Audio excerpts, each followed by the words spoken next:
నమస్కారం. ప్రేక్షకులందరికీ శుభోదయం. ఈనాటి శుభయోగం శీర్షికన అమలక ఏకాదశి సందర్భంగా ఎలాంటి విధి విధానాలు పాటించాలో, తద్వారా ఎలాంటి ప్రయోజనాలు సిద్ధింపజేసుకోవచ్చో పరిశీలిద్దాం. ప్రధానంగా ఈరోజు కదిరి లక్ష్మీనరసింహస్వామి వారి కళ్యాణోత్సవం. ఈ సందర్భంగా కదిరి క్షేత్ర వైభవాన్ని మనం పరిశీలించినట్లయితే, ఈ కదిరి క్షేత్రంలో ఒక చీమల పుట్ట నుంచి నరసింహస్వామి వారు స్వయంభూగా ఆవిర్భవించారు. ఖాద్రి అంటే చండ్రవృక్షము అని అర్థం. ఖాద్రి అంటే ఒక చండ్రవృక్షం దగ్గర ఉన్నటువంటి చీమల పుట్ట నుంచి నరసింహస్వామి వారు ఈ క్షేత్రంలో స్వయంభూగా ఆవిర్భవించారు. కాలక్రమంలో ఈ ఖాద్రి అనేది కదిరిగా రూపాంతరం చెందింది. ఇక్కడ ఉన్నటువంటి నరసింహస్వామి వారికి ఉన్నటువంటి మహిమను మనం పరిశీలించినట్లయితే, ఈ క్షేత్రంలో నరసింహస్వామి వారికి అభిషేకం చేసిన తర్వాత స్వామివారి విగ్రహం మీద చెమట బిందువులు మనకు కనిపిస్తాయి. అర్చకులు పొడి వస్త్రంతో శుభ్రం చేసినప్పటికీ మళ్ళీ చెమట బిందువులు తిరిగి వస్తూనే ఉంటాయి. అది ఈ క్షేత్రంలో నరసింహస్వామి వారికి ఉన్నటువంటి మహిమాన్వితమైనటువంటి శక్తిగా మనం వర్ణించుకోవచ్చు. కాబట్టి కదిరి క్షేత్రంలో ఈరోజు నరసింహస్వామి వారి కళ్యాణోత్సవం సందర్భంగా నరసింహస్వామి వారిని మనస్సులో స్మరించుకోవటం ద్వారా లక్ష్మీ నరసింహస్వామి అనుగ్రహానికి పాత్రులై వివాహపరమైన సమస్యలు, దాంపత్యపరమైన సమస్యలు అధిగమించవచ్చు.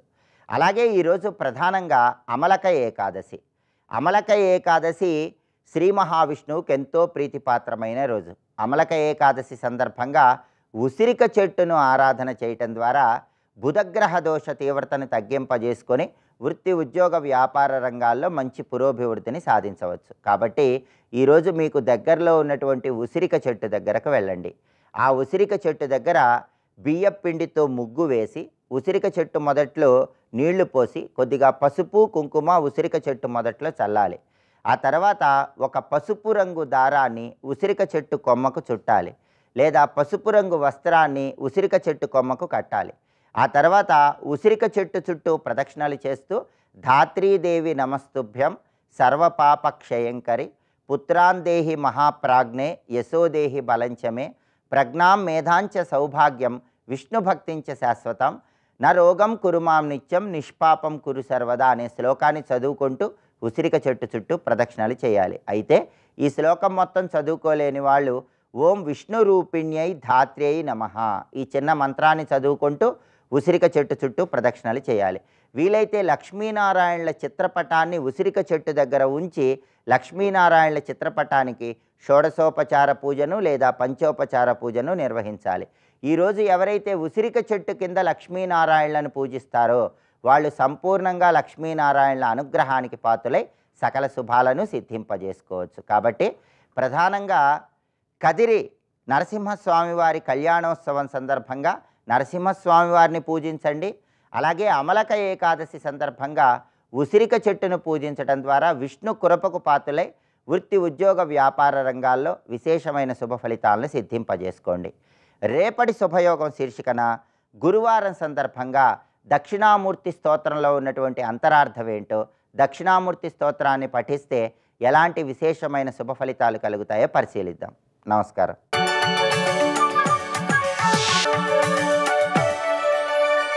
నందకిశోర నవనీత చోర నాద విహార శ్రీధర నందకిశోర నవనీత చోర నాద విహార శ్రీధర.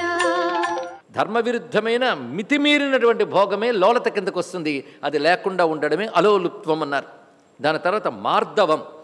మార్దవం అనే గుణం చాలా గొప్పది. ఎలా ఉండాలి అంటే సంపత్సుస, సంపత్తులు కలిగినప్పుడు సంపత్సుచ మహతాన్ చిత్తం, మహాత్ముల చిత్తము భవేదుత్పల కోమలం ఆపత్సుచ శిలాసంఘాత కర్కశం అని చెప్పారు ఇక్కడ. అంటే సంపదలు వచ్చినప్పుడు మహాత్ముల చిత్తం మెత్తగా ఉంటుందట, ఆపదలు కలిగినప్పుడు గట్టిగా ఉంటుందట. కనుక మెత్తదనం, గట్టిదనం కూడా సందర్భం బట్టి చూడాలి. దృఢత్వం చెదరకుండా ఉండగలగడం ఆపదలు ఉండాలి. అలాగే సంపదలు వచ్చినప్పుడు గట్టిపడి విర్రవేయకూడదు, అప్పుడు మృదుత్వం కలిగి ఉండాలి ఇక్కడ. అందుకు మృదుత్వం అనేది ఒక మంచి గుణం అండి. మనసు మెత్తన అంటారు చూసారా, మెత్తదనం చాలా అవసరం. మెత్తదనం ఉంటేనే స్పందించడం జరుగుతుంది ఇక్కడ. మీరు రాయి మీద ఎంత నీరు పోసినా వెళ్ళదు, మట్టి ముద్దలోకి వెళుతుంది. అదేవిధంగా మెత్తదనం అన్న హృదయమే తత్వాన్ని తెలుసుకోగలుగుతుంది. కనుక మార్దవం చాలా ముఖ్యము అన్నాడు. ఒక వృద్ధుడు మరణావస్థ ముందుకు సందేశం ఇస్తానన్నట్ట. శిష్యులందరూ చేరారు. ఏమిటంటే, నా దంతాలు ఉన్నాయా అన్నాడు. లేవండి అని. నాలుకుందా? ఉందండి. చూసావా, గట్టివైన దంతాలు మిగలవు, మెత్తనైన నాలుకే మిగులుతుంది చెప్పట్టుగా. అంటే గట్టితనంకి స్థిరత్వం ఉండదు, మెత్తదనమే చాలా మంచిది అన్నాడు. అదొక ఉపమానంగా మనకు చెప్పడం జరుగుతుంది. కానీ హృదయానికి మార్దవం ఉండాలి అని. అయితే మార్దవం అనే దానికి సరైన నిర్వచనం ఏంటి అంటే మళ్ళీ భగవత్పాదులు వారే చెప్పాలి. అక్రౌర్యం అన్నారు ఒకటే, క్రూరత్వం లేకుండా ఉండడం అండి. క్రూరత్వం చాలా దుర్మార్గమైన గుణం. కైకేయి ఎంత మొండి పట్టుబట్టి రాముడిని అడవులకు పంపించాలని ప్రయత్నిస్తూ ఉంటే అప్పుడు నృశంసే అని సంబోధిస్తాడు దశరథుడు. అంటే క్రూరురాలా అంటారు ఇక్కడ. క్రూరత్వం వల్ల అలాంటి మొండితనం వస్తుంది. ఎందరినో బాధించడానికి కూడా వెనుతీయనటువంటి దుర్మార్గం ఏంటంటే క్రూరత్వం. అలాంటి క్రూరత్వం లేకుండా ఉండడం మార్దవం అని చెప్తున్నారు. తర్వాత హ్రీహి. హ్రీహి అనే మాటకి లజ్జ, సిగ్గు అని అర్థం. అయితే సిగ్గు ప్రతివాడికి ఉంటుంది. కొందరికి దేవుడికి దండం పెట్టడానికి సిగ్గు, ఇలాంటి సిగ్గులు ఉంటూ ఉంటాయండి. అంటే ధర్మాచరణకి సిగ్గుపడుతూ ఉంటారు చాలామంది. కానీ హ్రీహి అనే లజ్జ ఎలాంటిది అంటే రామచంద్రమూర్తిని హ్రీమూర్తిగా వర్ణించారు. అని హ్రీహి ఆయన దగ్గర సహజంగా ఉందిట. పైగా అమ్మవారు హ్రీమతి హృజ అంటున్నాం. హ్రీ అనే శబ్దం చాలా విశేషం. అంటే లజ్జ, సిగ్గు. దీనికి అర్థం ఏమిటయ్యా అంటే చెడు చేయడానికి వెనుకాడుట అన్నారు. ఒకటే అద్భుతమైన మాట అండి. చెడు చేసేటువంటి పరిస్థితి వచ్చినా, అవకాశం వచ్చినా వెంటనే తనంత తాను స్వచ్ఛందంగా వెనుకడుగు వేయగలగాలి. ఇది చెడు, ఇది అధర్మం అని. అంటే శాస్త్ర విరుద్ధమైన ఆచరణకు వెనుకాడే లక్షణాన్ని హ్రీహి అనాలి. అంటే ఎవడు చూస్తాడని కాదు, మనంతట మనకే సహజంగా ఈ స్వభావం ఏర్పడగలగాలి. ఇది శాస్త్రవిరుద్ధం కనుక దాని మీదకు జుగుప్సగలగాలి. అంతేగాని అదేదో ఎక్కడో చదివి వచ్చి ఇది మంచిది కాదు కనుక వదిలేస్తున్నానంటే కొంత నయం. కానీ అసలు సహజంగానే చెడుకు దూరంగా ఉండగల లక్షణం మహాత్ములకు ఉంటుందండి ఇక్కడ. అందుకే ఇతరులకు చెప్తే తెలుస్తుంది, మహాత్ములకు సహజంగా తెలుస్తుంది. ఎందుకు? దైవీ గుణంతో ఉన్నారు కనుక. అలాంటి మహాత్ములు రామచంద్రుడు మొదలైన వాళ్ళు నేను ఈ సమయంలో తెలుసుకోవాల్సింది. దాని తర్వాత అచాపలం. అచాపలం అంటే చపలత్వం లేకుండా ఉండుట. చపలత్వం అనే మాటకు అనేక రకాల అర్థాలు ఉన్నాయి. అంటే స్థిరంగా లేకపోవడం అంటే ప్రధానంగా చెప్తూ ఉంటాం. కుదురు లేనివాడు దేన్ని పట్టుకోలేడండి. జపమో తపమో చేస్తూ ఉన్నప్పుడు అసలు వస్తువు మీద కంటే 1,00,000 విధాలుగా మనసిపోతుంది. అదే చాపల్యం. చాపల్యాన్ని దేహం వెళ్ళిపోతున్న దశకు వచ్చినప్పుడు కూడా జయించలేకపోతే సత్యానికి ఎంత దూరంగా ఉన్నామో దీన్ని బట్టి అర్థమవుతుంది. చాపల్యాన్ని జయించగలగాలి. అయితే చాపల్యం అనే మాటకి శాస్త్ర నిర్వచనం ఏంటంటే అసతి ప్రయోజనే అవ్యాపార యత్నత్వం అన్నారు. అంటే ఇక్కడ పనికి మాలినటువంటి ప్రయోజనం లేని వాటి యందు చేసేటువంటి వ్యర్థ చేష్టలు ఏవైతే ఉంటాయో వాటిని చాపల్యం అనాలి అన్నారు ఇక్కడ. అది ఎలాంటిదంటే కొంతమంది ఊరికనే కూర్చుంటారు, కాళ్ళు కదిలిస్తుంటారండి. ఇలాంటివి చూసి పెద్దవాళ్ళు సైకాలజీని నిర్ణయించగలట. అలా కూర్చుని కాళ్ళు కదిలించేవారు, గోళ్ళు కొరుకుతూ కొంతమంది ప్రవచనాలు వినడం ఇవన్నీ చూస్తుంటాం. వీళ్ళందరూ కూడా బాగా తెలుసుకోవాలి ఏంటంటే తామస గుణం ఉన్నటువంటి వాళ్ళే. చపలత్వం ఉన్నప్పుడు భగవత్పాల్ వారు అంటున్నారు అసతి ప్రయోజనే వాక్పాణిపాదాదీనాం అవ్యాపార యత్నత్వం అన్నాడు ఇక్కడ. ఊరికనే కాళ్ళు చేతులు కదిలించడం ఇవన్నీ చేయడాన్ని చపలత్వం అంటారు. అంటే వాడి మనస్సు ఎలా ఉందో శరీరం చూపిస్తుంది ఇక్కడ. వాడి మనస్సు అలాంటి చపల స్వభావం కలిగినటువంటిదే. ఆ చపలత జయించే ప్రయత్నం చేయాలి. అంటే వ్యర్థమైన పనులు మానాలి అని దీనిలో మనకు తెలుస్తున్నటువంటి అంశం. దాని తర్వాత చెప్తున్నది తేజ క్షమాధృతి శౌచం అద్రోహో నాతిమానిత. దీనితో 26 గుణాలు అయిపోయాయండి. తేజస్సు. తేజస్సు అంటే సాధారణంగా ఒకానొక వర్చస్సుని తేజస్సు అంటారు. ఇది అలంకారాల వల్ల లేపనాల వల్ల రాదుట. ఇది అనుష్ఠానం వల్ల తపస్సు వల్ల వచ్చే తేజస్సు అని ఉన్నది. అలాగే తేజస్సు అంటే పరాక్రమము బలము అని కూడా చెప్తూ ఉంటారు. అయితే మనిషిలో కనబడేటువంటి ఒకానొక బాహ్యమైన వర్చస్సు లేదా పరాక్రమము తేజస్సు అనరాదు అంటారు భగవత్పాల్ వారు. అదే నత్వగ్గత దీప్తి తేజ, త్వగ్గత దీప్తి న. అంటే శరీరంలో కనబడే ప్రకాశము తేజస్సు అని ఇక్కడ అర్థం కాదు అన్నారు. సాధారణంగా తేజస్సు అంటే అర్థం చెప్పుకున్నా ఇక్కడ సందర్భంలో దైవీ గుణాల్లో చెప్తున్నది శారీరక గుణాల గురించి చెప్పట్లేదు, అంతరంగానికి సంబంధించిన అంతఃకరణ సంబంధమైన గుణాలు చెప్తున్నారు గనకనే ఇక్కడ తీసుకోవాల్సిన అర్థం ఏంటంటే తేజస్సు అంటే ప్రాగల్భ్యం అన్నమాట చెప్పారు. అంటే సత్యం చెప్పడంలో ధర్మాచరణలో నిర్భయత్వం ఉండడమే తేజస్సు అన్నాడు. అద్భుతమైన నిర్వచనం అండి ఇక్కడ. నువ్వు ధర్మాన్ని ఆచరిస్తున్నావు, ఎవడో ఏమనుకుంటాడో అనుకోకూడదు, నీ ధర్మం గట్టిగా ఆచరించగలగాలి. అటువంటి నిర్భయ శక్తిని నిర్భయంగా నీ ధర్మాన్ని ప్రకటించడాన్ని అంటే ఆచరణ రూపంలోనో వాగ్రూపంలోనో ప్రకటించడాన్ని తేజస్సు అంటారు. ఇలాంటి తేజస్సు విభీషణుడికి ఉంది. అటువైపు రావణుడు ఇంకా పడుకున్న కుంభకర్ణుని వదిలేయండి. వాళ్ళిద్దరు అనుచరులు వీళ్ళు ఎప్పుడూ కూడా ధర్మ విరోధులే. అక్కడ ఉన్నవాళ్ళు కేవలం విభీషణుడు ఒక్కడే ధర్మబద్ధంగా మాట్లాడుతున్నాడు. ఇంతమంది ప్రతికూలులు ఉన్నప్పుడు నేనొక్కడే ధర్మబద్ధంగా ఉండి లాభమే ఉందని కలిసిపోలేదని వాళ్ళల్లో. తను అలాగే నిలబడి ఉన్నాడు. తనతో పాటు కొంతమంది మంత్రులు ఆయనలాంటి ఆలోచన ఉన్న వాళ్ళు ఆయనతోనూ ఉన్నారు. వీళ్ళందరినీ మహాత్ములు అన్నారు. వాళ్ళు నిర్భయంగా ధర్మాన్ని చెప్పారు. నిండు సభలో అవమానం జరుగుతున్నా అన్నా నీ తప్పు అని చెప్పారండి. ఇక్కడ అది చేయగలగాలి. అలాగే ధర్మాన్ని ఆచరించడానికి వ్యక్తపరచడానికి ఉండేటువంటి నిర్భయత్వాన్ని తేజస్సు అనాలి అన్నారు భగవత్పాదుల వారు. గొప్ప నిర్వచనాన్ని ఇచ్చారు. అది అసలు పరాక్రమం అండి. అదేవిధంగా తేజస్సు అనేది దైవీ సంపద కల వాళ్ళలో సహజంగా ఏర్పడుతుందట. దేనివల్ల అంటే శమప్రధానేషు తపోధనేషు గూఢం హి దాహాత్మకమస్తి తేజ అని శాస్త్రం చెప్తున్న మాట అక్కడ తేజస్సుకి. శమప్రధానేషు తపోధనేషు అంటే తపస్సే ధనంగా కలిగిన వారు కొందరు ఉంటారు. అంటే వారికి ఇంకో ధనం లేదు, తపస్సే వాళ్ళ సంపద. ఈ తపస్సంపద ఉన్న వాళ్ళల్లో ఒక లక్షణం ఉంటుంది, శమము. శమమే చెప్పారు అంటే అంతరింద్రియ నిగ్రహం. అది ఉంటే చాలండి, బహిరింద్రియ నిగ్రహం అదే జరుగుతుంది కనుక వాళ్ళు ఎప్పుడు శమముతో ఉంటారు.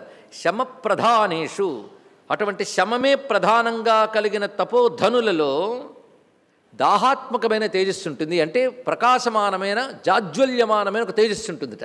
అది తపోధనలో ఉన్న తేజస్సు. ఆ తేజస్సు దైవీ సంపద ఒకటి అన్నారు ఇక్కడ. అంటే తపస్సును ఆచరించే వాళ్ళు నిగ్రహ సంపన్నులు, ఇది దైవీ గుణమేగా. దానివల్ల వాళ్ళల్లో ఏర్పడేటువంటి ఒకానొక శక్తి పేరు తేజస్సు. ఆ శక్తి చాలా విశేషమండి. అది దాహాత్మక శక్తి అన్నారు. అంటే అది అవతల వారికి వెలుగు ఇవ్వగలదు, తగలబెట్టగలదు. అంటే ఎవరైతే ధర్మ విరోధులో వాళ్ళని తగలబెట్టగలిగే శక్తి కూడా తేజస్సుకుంటుంది. అది బాహ్యమైనటువంటి ఆయుధాల కంటే శక్తివంతమైనది. అందుకే నేను చాలా పరాక్రమవంతుణ్ణి, నా దగ్గర అద్భుతమైన అస్త్రాలు ఉన్నాయి, శస్త్రాలను విజృంభించిన విశ్వామిత్రుణ్ణి మౌనంగా కూర్చున్న వశిష్ఠుడు బ్రహ్మదండం ఎలా ఆపింది, అస్త్రశస్త్రాలన్నింటినీ ఎలాగా వ్యర్థపరిచిందో మనందరికీ తెలుసు. కారణం వశిష్ఠుడు శమప్రధానుడు, తపోధనుడు. ఆయనేమీ ఆగ్రహించలేదు, అదేవిధంగా లోలత పడలేదు, ధర్మానికి అలా కట్టుబడి ఉన్నాడు. తపోధనుడు ఆయన. ఈ తపోధనుడు బాహ్యమైన అనేక రకాల ఆయుధాలు, అస్త్రశస్త్రాలు, పరాక్రమం ఉన్నటువంటి విశ్వామిత్రుడి యొక్క సమస్తమైనటువంటి క్షాత్రబలాన్ని కూడా నిర్వీర్యం చేయగలిగింది. అంటే తేజస్సు ఎంత గొప్పదో చూడండి. స్వస్తి.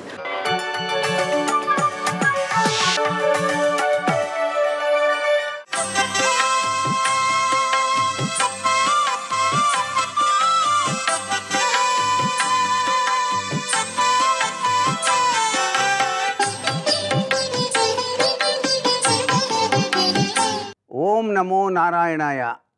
ఓం నమః శివాయ. శ్రీమాత్రే నమః. ఈరోజు ఏకాదశి. శివకేశవుల ఇరువురిని కూడాను ఈ రోజున ఆరాధించాలి. శివకేశవుల యొక్క అద్భుతవంతమైన ప్రభావం అనిర్వచనీయమైనటువంటి దివ్యవంతమైన శక్తిని మనకు ప్రసాదిస్తుంది. అందుకే శివాయ విష్ణు రూపాయ శివరూపాయ విష్ణవే అన్నారు. అందుకనే శివనామం, హరినామం.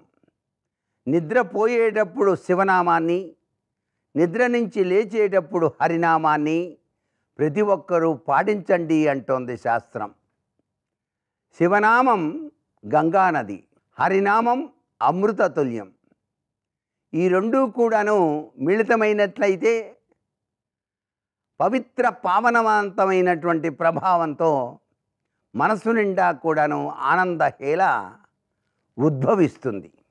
అందుకనే హరి ఓం హరి ఓం హరి ఓం అనేటువంటి దివ్యవంతమైన మంత్రాన్ని ప్రతినిత్యం కూడా ప్రతి ఒక్క మానవుడు కూడాను తమ ఉచ్ఛ్వాస నిశ్వాసాల్లో గనక మిళితం చేసినట్లయితే ఆ వ్యక్తి జీవితం అనేక రంగాలలో అభివృద్ధిని సాధిస్తుంది సుమా. హరి ఓం హరి ఓం హరి ఓం అనం వెనకాల అటు హరి ఇటు శివుడు ఇరువుర మేలి కలయిక తత్వం ఈ దివ్య మంత్రంలో దాగిన పరమార్థం. అందున ఎవరైతే ప్రతినిత్యం కూడా ఈ మంత్రాన్ని అనుష్ఠానం చేస్తారో, తమ ఉచ్ఛ్వాస నిశ్వాసాల్లో కూడాను అనుక్షణం కూడాను ఈ మంత్రాన్ని అనుకుంటారో, వారికి శివకేశవులు ఇరువురు కూడాను కంటికి రెప్పలా కాపాడి రక్షిస్తారు. అనేక మార్గాలలో అభ్యున్నతమైనటువంటి స్థితిగతుల్ని ప్రసాదించడమే కాకుండా కీర్తి ప్రతిష్టలను కూడాను ఆ యొక్క హరిహరులు ఇరువురు కూడాను ప్రసాదిస్తాడని చెప్పేసి శాస్త్ర వచనం. మరి దీనిని పాటించి తరిద్దామా ప్రతి ఒక్కరం? హరి ఓం హరి ఓం హరి ఓం. సర్వే జనా సుఖినో భవంతు.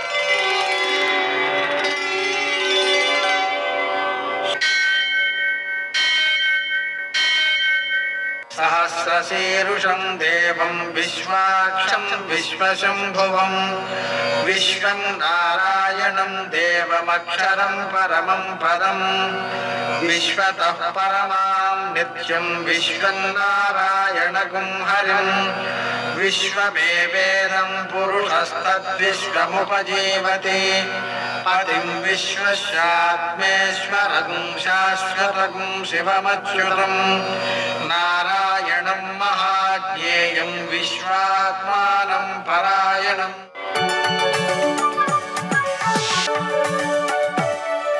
సూర్యశౌర్యమథేందురింద్రపదవీ సన్మంగళం మంగళం. ఆపదామపహర్తారం దాతారం సర్వసంపదాం లోకాభిరామం శ్రీరామం మోక్షదంతం నమామ్యహం. నేటి కాలమాన విశేషాలను గమనిద్దాం. స్వస్తి శ్రీ చాంద్రమాన శోభకృన్నామ సంవత్సరం ఉత్తరాయణం, శిశిర ఋతువు ఫాల్గుణ మాసం, శుక్లపక్షం బుధవారం. సూర్యోదయం 6:24 సూర్యాస్తమయం 6:23. తిథి ఏకాదశి రాత్రి 2:23 వరకు. నక్షత్రం పుష్యమి రాత్రి 10:39 వరకు. వర్జం శేషవర్జంగా ఉదయం 6:47 వరకు. దుర్ముహూర్తం మధ్యాహ్నం 12 గంటల నుంచి 12:47 వరకు. అమృతకాలం మధ్యాహ్నం 3:36 నుంచి 5:22 వరకు. రాహుకాలం బుధవారం కాబట్టి మధ్యాహ్నం 12 నుంచి 1:30 వరకు. అష్టక వర్గరీత్యా శుభప్రదమైన సమయం ఉదయం 11:50. నేటి విశేషం బుధవారం సర్వేషాం ఏకాదశి. అంటే స్మార్తులకు, వైష్ణవులకు, మాధ్వులకు కూడా అమలైకాదశి అని అంటారు. దీనికి ఆమలైక్యేకాదశి అనేటువంటి పేరు కూడా ఉంది. అంటే ఈ రోజున మనం ఉసిరికాయను దానానికి, స్నానానికి, ఆహారానికి కూడా వినియోగిస్తాం. తద్వారా పాపనాశనం అవుతుంది. అలాగని ఈరోజు మేషాయనం ఉంది ఉదయం 8:36.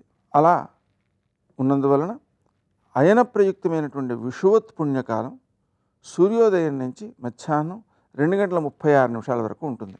ఆ కారణంగా ఏకాదశి సందర్భంగా ఉపవాసం, నదీ స్నానం, అలాగనే మేషాయన ప్రయుక్తంగా దానం, పితృదేవతారాధన చేయడం ద్వారా విశేషమైనటువంటి సత్ఫలితాలు సిద్ధిస్తాయి.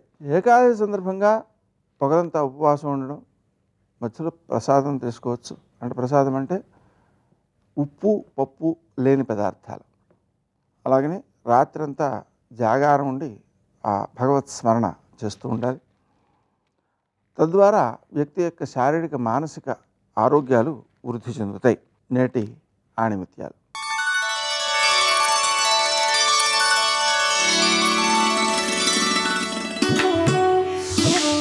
ప్రతి అడుగును లక్ష్యంగా మార్చడం వల్ల ప్రతి లక్ష్యాన్ని అడుగుగా మార్చి విజయం సాధించవచ్చు.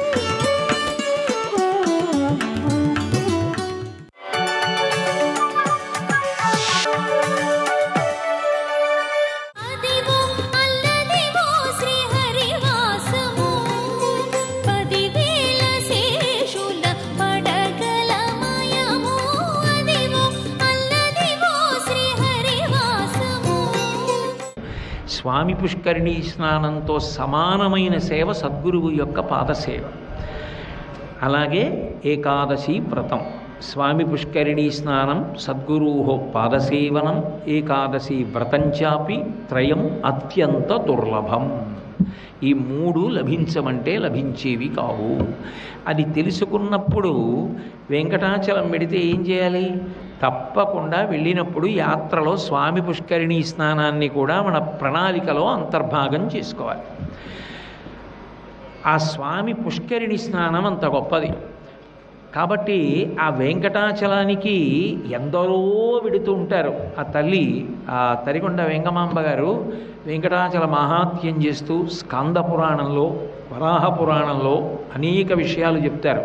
ఏదో దగ్గర ఉన్న ప్రదేశాల నుంచి రావడం కాదుట. కురు, పాంచాల, కోసల, కాశీ, వజ్జి, మెల్ల, అంగ, మగధ, వత్స, మత్స్య, చేది, అవంతి, గాంధార, సౌరాష్ట్ర, ఆశ్మక, కాంభోజ దేశములన్నిటి నుంచి కూడా వెంకటాచలపతి యొక్క దర్శనం కోసం, ఆ వెంకటాచల దర్శనం కోసం, స్వామి పుష్కరిణి స్నానం కోసం వస్తూ ఉంటారట. అంటే యావత్ భారతం నుంచి కూడా కోటాను కోట్ల మంది ఆయన దర్శనం కోసం అలా వస్తూనే ఉంటారు. ఆ పుష్కరిణి స్నానం చేస్తూనే ఉంటారు, స్వామి దర్శనం చేస్తూనే ఉంటారు, వెంకటాచలం మీదకి ఎక్కుతూనే ఉంటారు. గోవిందనామముల్ గొంతెత్తి పాడుచు కొండెక్కు భక్తుల గుంపులొకట, తలతీసి ఇత్తుమా ఇలవేలు పంచును తల వెంట్రుకలనిచ్చు ధన్యులొకట, స్వామిని దర్శించి సంతోషమాగక పరవశులకు పుణ్య పురుషులొకట, స్వామి ప్రసాదంబు కందుల కద్దుకొని ఆస్వాదించు భక్తుల గుంపులొకట, ఏది ఎయ్యడ విన్నను స్వామి మాటే, ఏది ఎయ్యడ చూసిన స్వామి సేవే, సకల హృదయాల నుండి స్వామి ఒకడే, స్వామి నటించుచుండు ఈ శైలమందు అంటారు. ఆ వెంకటాచల క్షేత్రానికి ఉన్న గొప్పతనం ఏమిటంటే, ఆయన అంత గొప్పవాడైనా, ఆయన వేంక రెండు కొండ, ఆయన ఇద్దరికి అదే పేరు, వెంకటాచలము వెంకటేశ్వరుడు. వేం పాపం కటతే యస్మాత్ పాపదహన శక్తిత వెంకటాచలమిత్యేవ నామదేవస్తథా జగుహు అంటుంది పురాణం. పాపములను తొలగించగలిగిన కొండ, పాపములను తొలగించగలిగిన సర్వేశ్వరుడు కనుక వెంకటేశ్వరుడు. వేంకారో అమృత బీజం కటమైశ్వర్యముచ్యతే అంటారు. అదే తరిగొండ వెంగమాంబ గారు కూడా అన్వయం చేశారు. వేంకారో అమృత బీజం కటమైశ్వర్యముచ్యతే, ఇహమునందు సమస్త భోగములను ఇస్తుంది, పరమునందు స్వర్గలోకవాసము లేదా అంతకన్నా భక్తితో వెళ్ళగలిగిన వాడు, ధర్మానుష్ఠానం చెయ్యగలిగినటువంటి వాడు, ధర్మానురక్తిని పొందినటువంటి వాడైతే ఇక మళ్ళీ పుట్టవలసిన అవసరం లేని శాశ్వత శివ సాయుధ్య స్థితిని పొందుతాడు. కాబట్టి వేంకారో అమృత బీజం కటం ఐశ్వర్యముచ్యతే. అంత గొప్ప కొండ అయినా ఎవరు వెంకటేశ్వర వెంకటేశ్వర అంటూ వెళ్ళరా కొండ మీదకి. గోవిందనామముల్ గొంతెత్తి పాడుచు కొండెక్కు భక్తుల గుంపులొకట, ఎక్కడ చూసినా గోవింద గోవింద గోవింద గోవింద. మెట్లెక్కేవాళ్ళు గోవింద, నడిచేవాళ్ళు గోవింద, ఆనందనిలయ విమానంలో గోవింద, అన్నశాలలో గోవింద, ఆఖరికి కళ్యాణకట్టలో గోవింద, ఎక్కడ చూసినా గోవింద గోవింద గోవింద. అడుగు తీస్తే గోవింద, అడిగేస్తే గోవింద, ఎక్కడ చూసినా గోవిందనామమే వినపడుతూ ఉంటుంది. భజ గోవిందం భజ గోవిందం గోవిందం భజ మూఢమతే. గోవిందనామాన్ని అంత ప్రచారం చేసిన మహాపురుషులు శంకర భగవత్పాదులు. కాబట్టి ఆ గోవిందనామముల్ గొంతెత్తి పాడుచు కొండెక్కు భక్తుల గుంపులొకట. ఎందుకంటే మిగిలినవి భగవంతుని యొక్క గుణములు చూసి ఆయనకి ఆపాదించి పిలిచారు, అందుకే భగవన్నామములు గౌణములు. కానీ ఒక్క గోవిందనామం మాత్రం ఆయన గుణమును ఆవిష్కరించడం వల్ల వచ్చింది కాదు. 7 రాత్రులు 7 పగళ్ళు తాను కష్టపడి సంపాదించుకున్న నామం గోవిందనామం. సర్వం శ్రీ ఉమామహేశ్వర పరబ్రహ్మార్పణమస్తు. స్వస్తి.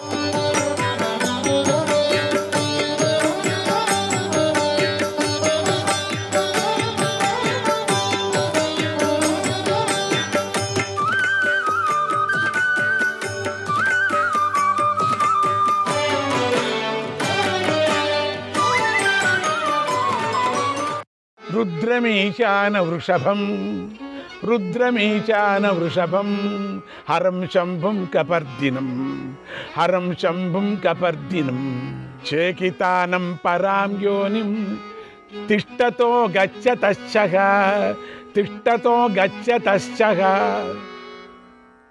దుఃఖాన్ని దూరం చేసేవాడు కాబట్టి ఆయనను రుద్రుడు అంటారు.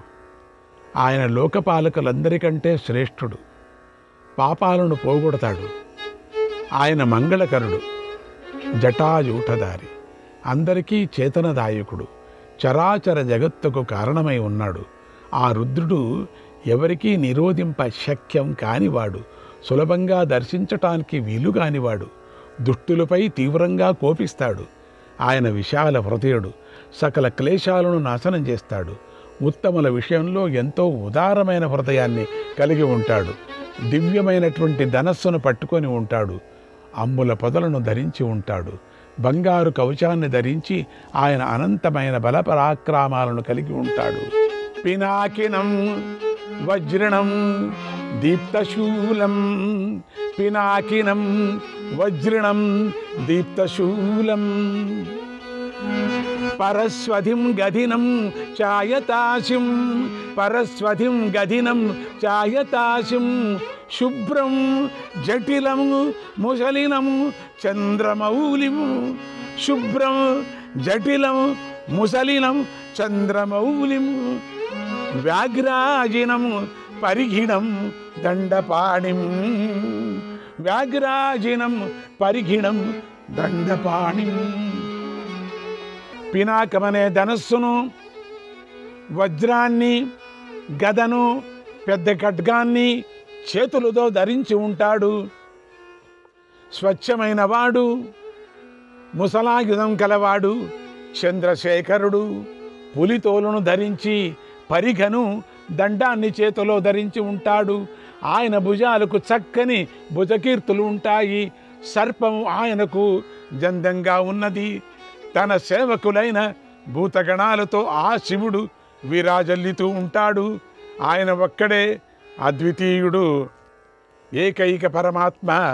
సమస్త తపస్సులు ఒకే ఆకారంగా రూపుదాల్చినవాడు. అతివృద్ధులు ఆయనను ఉత్తమ వాక్కులతో స్తుతిస్తారు. జలం దిశం ఖం క్షితిం చంద్ర సూర్యౌ, జలం దిశం ఖం క్షితిం చంద్ర సూర్యౌ, తథా వాయువాగ్ని ప్రమిమాణం జగచ్చ నాలం ద్రష్టుం యం జనా భిన్న వృత్తాగ బ్రహ్మ ద్విషగ్న మమృతస్య యోనిం, బ్రహ్మ ద్విషగ్న మమృతస్య యోనిం. జలం దిక్కులు, ఆకాశం, భూమి, చంద్ర సూర్యులు, వాయువు, అగ్ని జగత్తును కొలిచే కాలము ఆయన స్వరూపం అయి ఉన్నాయి. ఆయన బ్రహ్మద్వేషులకు నాశకుడై ఉన్నాడు. మోక్షానికి కారణమై ఉన్నాడు. దురాచారుడైన మానవులు ఆయనను దర్శించలేరు. శోక సంతాపాలు లేని సదాచారులైన విప్రులు పాపనాశనమైన తరువాత ఆయన దర్శన భాగ్యాన్ని పొందుతారు. ఈ విశ్వమంతా ఆయన స్వరూపమై ఉంది. ఆ రుద్రుడు సాక్షాత్తుగా ధర్మదేవత. తపస్సు, భక్తుల ప్రభావంతో ఆయన అక్కడ ప్రత్యక్షమయ్యాడు. శ్రీ మహావిష్ణువు ఆ పరమేశ్వరుని దర్శించి మనస్సుతో, మాటలతో, శరీరంతో, అంతరాత్మతో ఎంతగానో ఆనందించాడు. అక్షమాల పరిక్షిప్తం, అక్షమాల పరిక్షిప్తం, జ్యోతిషాం పరమం నిధిం, జ్యోతిషాం పరమం నిధిం, తతో నారాయణో దృష్ట్వా, తతో నారాయణో దృష్ట్వా వవందే విశ్వసంభవం, వవందే విశ్వసంభవం. రుద్రాక్షమాలను ధరించినవాడు, సర్వ జ్యోతిస్సులకు ఉత్తమ స్థానమైనవాడు.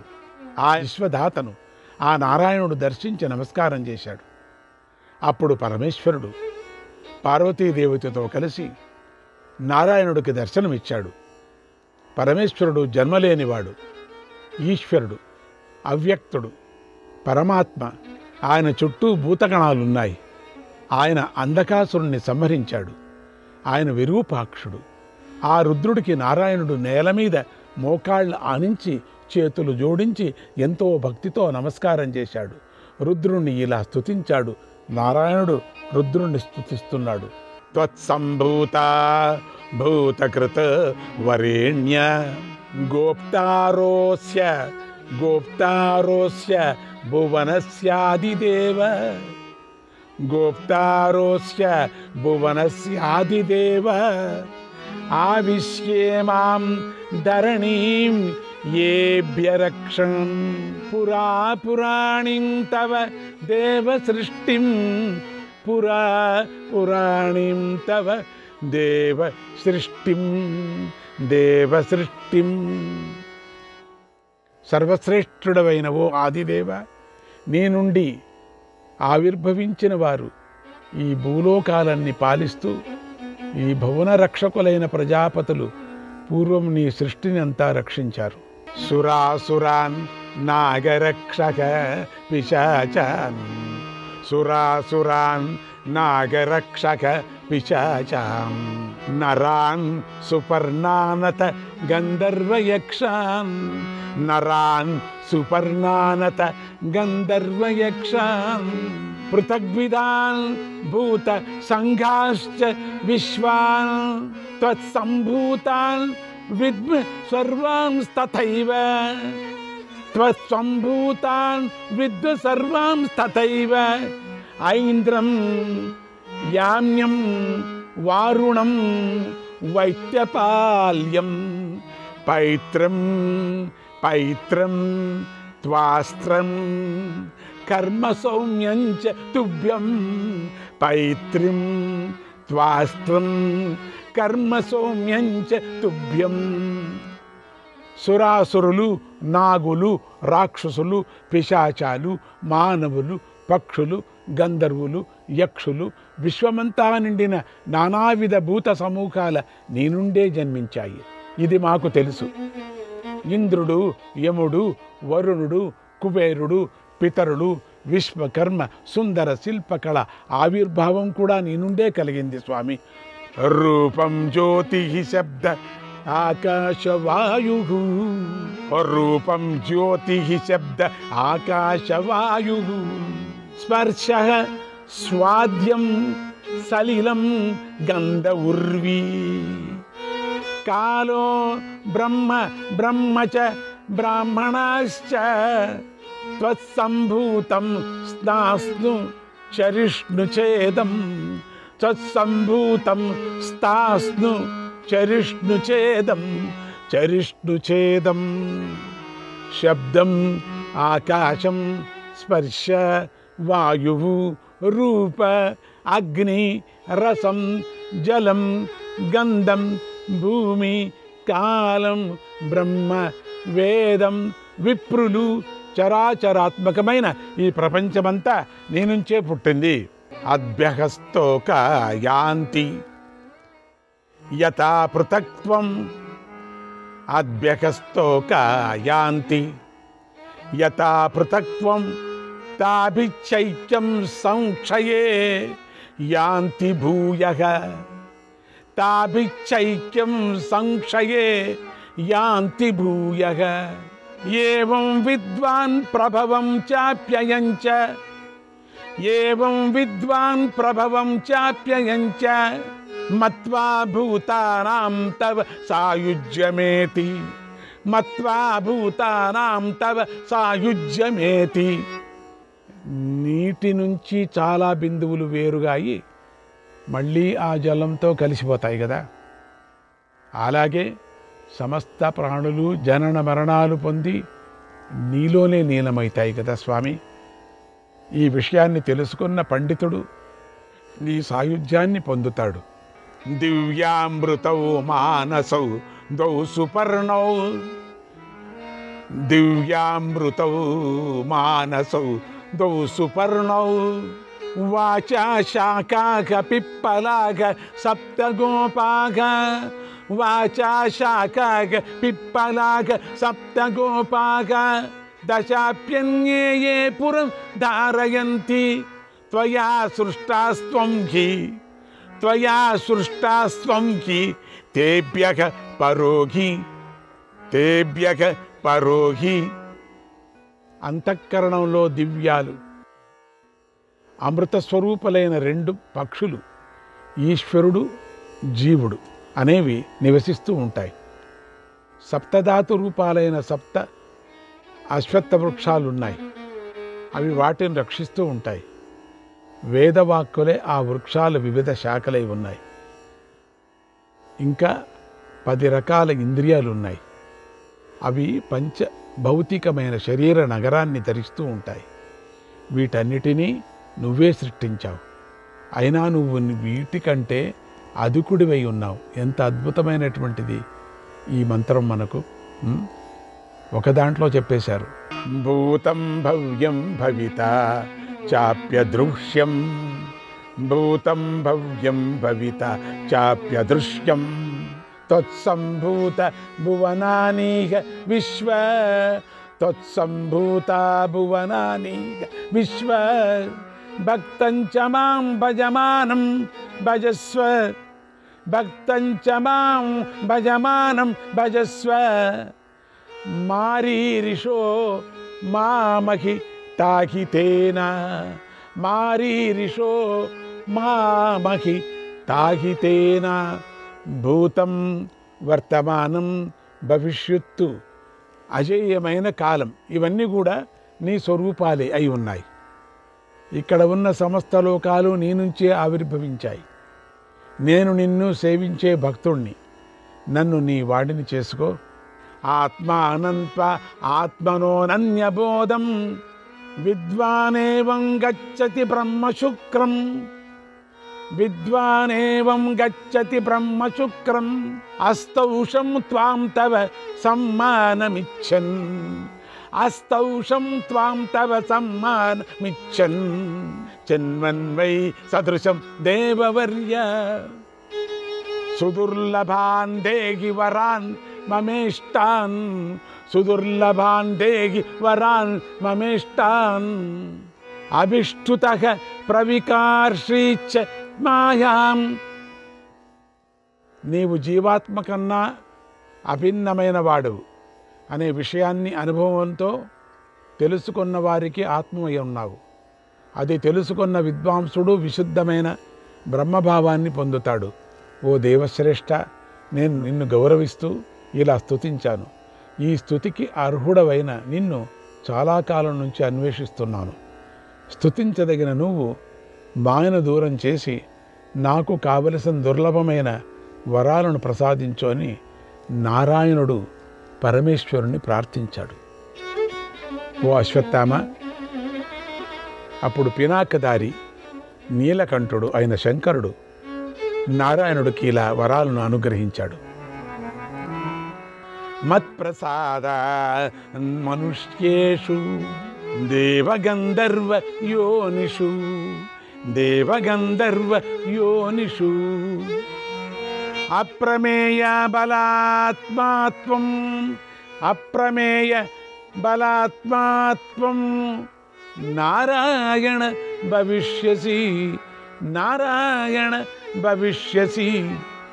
నారాయణ, నువ్వు నా అనుగ్రహం వల్ల మానవులు, దేవతలు, గంధర్వ జాతులలో అనంతమైన బలపరాక్రమ సంపన్నుడు అవుతావు.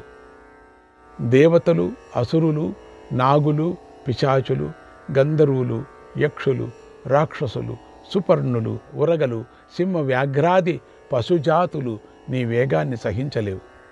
దేవతలతో కూడా నిన్ను ఎవరూ యుద్ధంలో జయించలేరు. నా అనుగ్రహం వల్ల నిన్ను ఎవడూ అస్త్రంతో, వజ్రంతో, అగ్నితో, వాయువుతో, తడిసిన దానితో, ఎండిన దానితో, స్థావరాంతో కానీ బాధించలేడు. నువ్వు యుద్ధభూమిలోకి వెళితే నాకంటే కూడా అధికుడవైపోతావు అని చెప్పి శ్రీహరిని అనుగ్రహించాడు. ఇలా పూర్వం శివుడు నుండి శ్రీహరి వరాలను పొందాడు. సయేష దేవశ్చరతి సయేష దేవశ్చరతి మాయయా మోహయన్ జగత్ మాయయా మోహయన్ జగత్. ఆ శివుడే ఈ కృష్ణుడై మాయతో జగత్తును మోహింపజేస్తూ సంచరిస్తూ ఉన్నాడు. ఆ శివుడే ఈ కృష్ణుడు. చూసారా, ఆ శివుడే వీడు. నారాయణుడి తపస్సు వల్లనే నరుడు అనే మహాముని జన్మించాడు. ఆ దేవుడే ఆయన సమానుడు, ఆయన సమానుడు. ఆ నరుడే అర్జునుడు అని తెలుసుకో. ఈ ఋషులిద్దరూ ముఖ్య దేవతలైన బ్రహ్మ విష్ణు రుద్రుల్లో విష్ణు రూపులై ఉన్నారు. మీరు పూర్వం మహత్తరమైన తపస్సు చేశారు. లోకయాత్ర విధానార్థం లోకయాత్ర విధానార్థం సంజాయేతే యుగే యుగే. వీరిద్దరూ ధర్మ మర్యాదను కాపాడుతూ ఉంటారు. లోకరక్షణం కోసం ప్రతి యుగంలో అవతరిస్తూ ఉంటారు. ఓ మహామేధావి, నువ్వు కూడా పూర్వజన్మలో నారాయణ మహర్షిగా జ్ఞానివై ఉన్నావు. ఆయనలాగా సత్కార్యాలు చేశావు, మహత్తరమైన తపస్సు చేశావు. దాని ప్రభావంతో రుద్రుడి భక్తుడి అయ్యావు.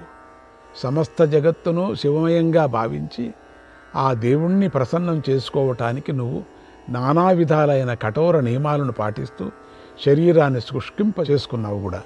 నువ్వు శంకరుడి విగ్రహాన్ని స్థాపించుకొని హోమాలు జపాలు చేశావు. నానావిధ నివేదనాలతోనూ ఆయనను ఆరాధించావు. గత జన్మలో నువ్వు అలా పూజించగా నీ పూజకు శివుడు ఎంతో సంతోషించాడు. నీ మనస్సులో ఉన్న అన్ని వరాలను ఇచ్చాడు. జన్మకర్మ యోగం అనేవి నీకు వారికి పుష్కలంగా ఉన్నాయి. నరనారాయణులు శివలింగ రూపంగా శంకరుణ్ణి అర్చించారు. నువ్వు ప్రతి యుగంలోనూ ప్రతిమగా అర్చించావు. ప్రతిమారాధనలో అర్చకుడి ఆత్మ, మనస్సు, ఇంద్రియాలు, విషయాలు కూడా ప్రవర్తిస్తాయి. లింగారాధనలో ఆత్మ, మనస్సులే ప్రవర్తిస్తాయి. కాబట్టి ప్రతిమారాధన ఫలాన్ని నెమ్మదిగా ఇస్తుంది. లింగారాధన ఫలం మాత్రం శాశ్వతం. అర్చన సమానమే అయిన ప్రాకార భేదాన్ని బట్టి ఫలితం ఉంటుందని దక్షస్మృతి చెప్పింది. పరమేశ్వరుడు సర్వస్వరూపుడు అని తెలుసుకొని ఆయనను లింగరూపంలో పూజించే వాడిలో ఆత్మయోగం, శాస్త్రయోగం సుస్థిరంగా ఉంటాయి. ఈ విధంగా సర్వకర్త అయిన శంకరుడునే దేవతలు, సిద్ధులు, మహర్షులు పూజిస్తూ కావలసిన వాటిని పొందుతూ ఉంటారు. సయేష రుద్రభక్తశ్చ సయేష రుద్రభక్తశ్చ కేశవో రుద్ర సంభవః కేశవో రుద్ర సంభవః కృష్ణ ఏవ హి యష్టవ్యో కృష్ణ ఏవ హి యష్టవ్యో యజ్ఞశ్చైవ సనాతనః యజ్ఞశ్చైవ సనాతనః. రుద్రభక్తుడైన శ్రీకృష్ణుడు రుద్రుడి నుండి ఆవిర్భవించాడు. సనాతనుడైన ఆ శ్రీకృష్ణుడనే యజ్ఞయాగాదులతో అర్చించాలి. సర్వభూత భవం జ్ఞాత్వా సర్వభూత భవం జ్ఞాత్వా లింగమర్చతి యః ప్రభో తస్మిన్నభ్యధికాం ప్రీతిం కరోతి వృషభధ్వజః కరోతి వృషభధ్వజః. శివలింగాన్ని సర్వభూతాల ఉత్పత్తి స్థానం అని తెలుసుకొని అర్చించాలి. అలా అర్చించేవాడి యందు శివుడు అధికమైన వాత్సల్యాన్ని కలిగి ఉంటాడు అని అశ్వత్థామకు చెప్పాడు వ్యాస మహర్షి. ఆ మాటలు విని అశ్వత్థామ శంకరుడికి నమస్కరించాడు. శ్రీకృష్ణుడి మహత్తను అంగీకరించాడు. అతడి శరీరం పులకరించింది. వ్యాస మహర్షికి నమస్కారం చేసి సైన్యాన్ని చూసి యుద్ధాన్ని ఆపాడు. అప్పుడు పాండవ సైన్యాలు కూడా యుద్ధాన్ని ఆపాయి. ద్రోణుడి వధ వల్ల కౌరవ సేనలు ఎంతో బాధపడ్డాయి. వేదాన్ని చదువుకున్నవాడు విప్రుడు అయిన ద్రోణాచార్యుడు అలా ఘోర యుద్ధంలో 5 రోజుల పాటు పాంచాల సేనను వధించాడు. తర్వాత బ్రహ్మలోకానికి వెళ్ళాడు అన్నాడు సంజయుడు. శ్రీకృష్ణాయ పరమాత్మనే నమః.